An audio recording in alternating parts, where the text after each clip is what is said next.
Hello বন্ধুরা, টুসিস pure veg কিচেনে সবাইকে স্বাগত জানাই। গরম জাস্ট শুরু হয়েছে, এই সময় কিন্তু দই বড়া দারুণ লাগবে।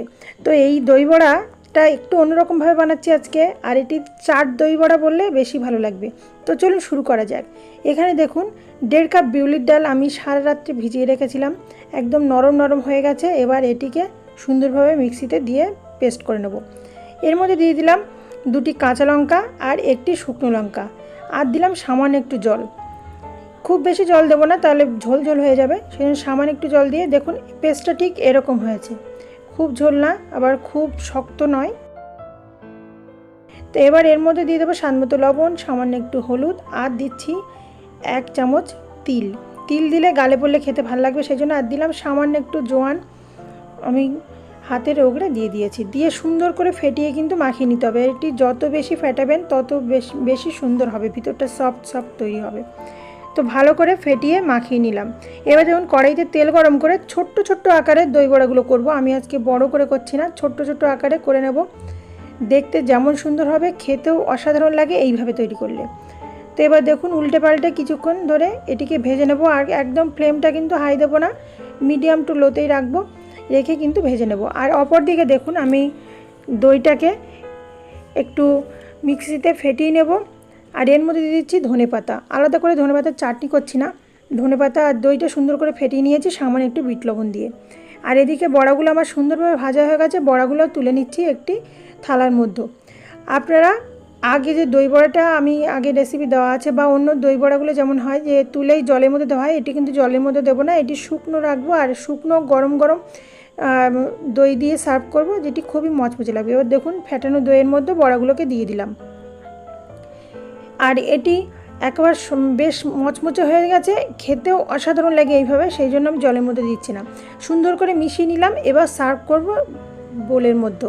এখানে 3টি আমি বোল নিয়ে নিয়েছি, বোলের মধ্যে 2-3 হাতা করে কিন্তু দিয়ে দিচ্ছি। আর যেহেতু বড়াগুলো ছোট্ট ছোট্ট, সেই জন্য কিন্তু 2 চামচ মতো লেগে যাবে, 2 থেকে 3 চামচ কিন্তু এর মধ্যে ধরে যাবে। তো সুন্দরভাবে দেওয়া হয়ে গেছে।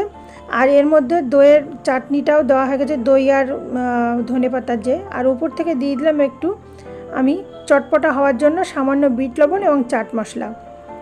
আর দিয়ে দিচ্ছি 5 মিশালি এখানে চাটনি। এটা আমি বাড়ি তৈরি করা, আপনারা চাইলে তেঁতুলের যে চাটনি হয় সেটিও দিতে পারেন। এর মধ্যে খেজুর, কাজু, কিশমিশ, টমেটো এসব দেওয়া আছে। তো এটি মিক্সড চাটনি, এটি আমি ইউজ করলাম। তো উপর থেকে সুন্দরভাবে দিয়ে দিচ্ছি। একরকমভাবে দই বড়া খেয়ে খেয়ে আমরা অভ্যস্ত, সেই জন্য ঠিক একটু অন্যরকমভাবে করলাম। সেই জন্য আমি জলের মধ্যে না দিয়ে মচমচে করে কিন্তু দই বড়াটাকে পরিবেশন করছি। বাচ্চা থেকে বড়রা কিন্তু সবাই এটি খুব পছন্দ করবে। এবার একটু ক্রিস্পি হওয়ার জন্য এর উপর দিয়ে দিচ্ছি কর্নফ্লেক্স। অল্প কিছুটা করে কর্নফ্লেক্স এর উপর দিয়ে আমি একটু দিয়ে দিচ্ছি, খেতে বেশ গালে পড়লেও ভালো লাগবে। আর এইভাবে করলে বেশ অন্যরকম টেস্ট লাগে। আর উপর থেকে ছড়িয়ে দিচ্ছি কিছুটা ঝুরি ভাজা, আর দিচ্ছি চিনেবাদাম। এটি আমি রোস্ট করে নিয়েছি চিনেবাদামগুলোকে, আর চিনেবাদামগুলোও দিয়ে দিচ্ছি। বেশ গালে পড়লে বড়ার সঙ্গে সঙ্গে এক দারুণ লাগবে টেস্টটা, সেই জন্য আমি কিন্তু এটি ব্যবহার করছি। এবার উপর থেকে ছড়িয়ে দেবো কিছুটা করে ধনেপাতা কুচি। আলাদা করে ধনেপাতার চাটনি ব্যবহার করছি না, যেহেতু দইয়ের সঙ্গে ব্যবহার করলাম সেই জন্য। তো একদম রেডি হয়ে গেছে আমার এই চাট দই বড়া।